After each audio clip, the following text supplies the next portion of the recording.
ये कहानी एक बौद्ध भिक्षु की है जो कामुकता के कारण अपने पूरे जीवन की अध्यात्म कमाई से हाथ धो बैठता है।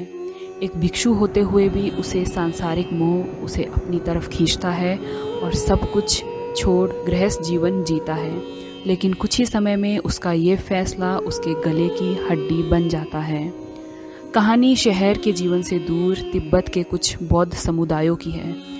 एक भिक्षुओं का समूह एक लंबी यात्रा में एक बौद्ध भिक्षु को जगाने जा रहे हैं जो 3 साल से समाधि में है और उसका शरीर अकड़ गया है और शरीर एक पुराने खंडर की तरह हो गया है।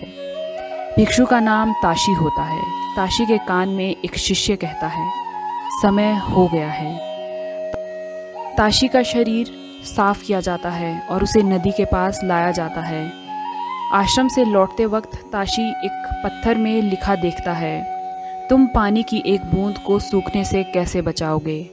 ताशी वापस आश्रम आ जाता है।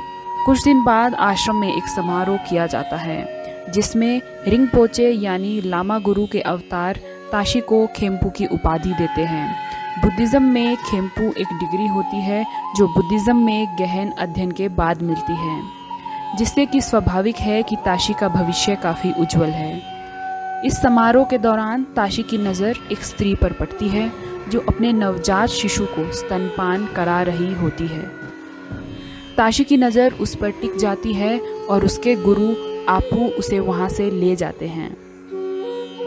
अगली सुबह रिंपोचे ताशी को पास के गांव में फसल कटाई के लिए जाने का आदेश देते हैं क्योंकि उसे खुली हवा की ज़रूरत है। अगले दिन ताशी भिक्षुओं के साथ जमींदार के घर पूजा करने जाता है, लेकिन एक औरत की चूड़ियों की खनखनाहट से उसका ध्यान बार बार पूजा से हटता है। रात को ताशी जमींदार की बेटी पेमा को देखता है और आकर्षित होता है। अगले सुबह जाने से पहले ताशी की नज़र पेमा पर होती है और अब तो पेमा भी उसे प्रेम पूर्वक देखती हैं। पेमा का मंगेतर जामयांग ये सब देखता है। सोमन ताशी का दोस्त है। अगली रात ताशी की गहरी सांसें और नाइटफॉल देखता है। सोमन ये सब देखकर रोने लगता है क्योंकि उसे पता चल चुका था कि उसका दोस्त रास्ता भटक चुका है। ताशी के गुरु आपू बात समझ जाते हैं।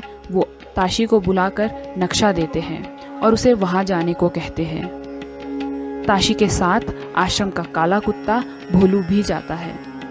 ताशी शाम तक उस जगह तक पहुंचता है और वहां पर एक बौद्ध गुरु होते हैं जो उसे बताते हैं कि यह शरीर तो नाशवान है, खोखला है और कैसे इंद्रियां हमें भक्ति मार्ग से भटकाती है।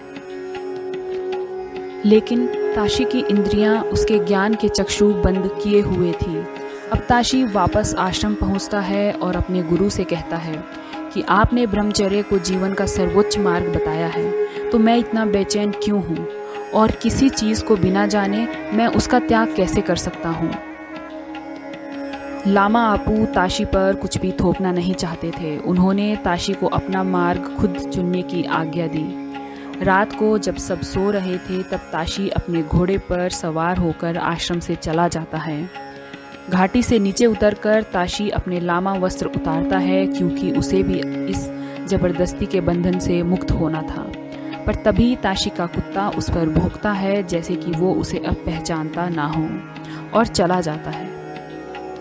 ताशी वापस उस जमींदार तेंजिंग के पास जाता है और काम मांगता है। तेंजिंग एक अच्छा इंसान होता है। उसे वहाँ पर काम पर रख लिया जाता है। ताशी खेत में काम करता है और फिर उसकी दोबारा जमींदार की बेटी पेमा से उसकी मुलाकात होती है।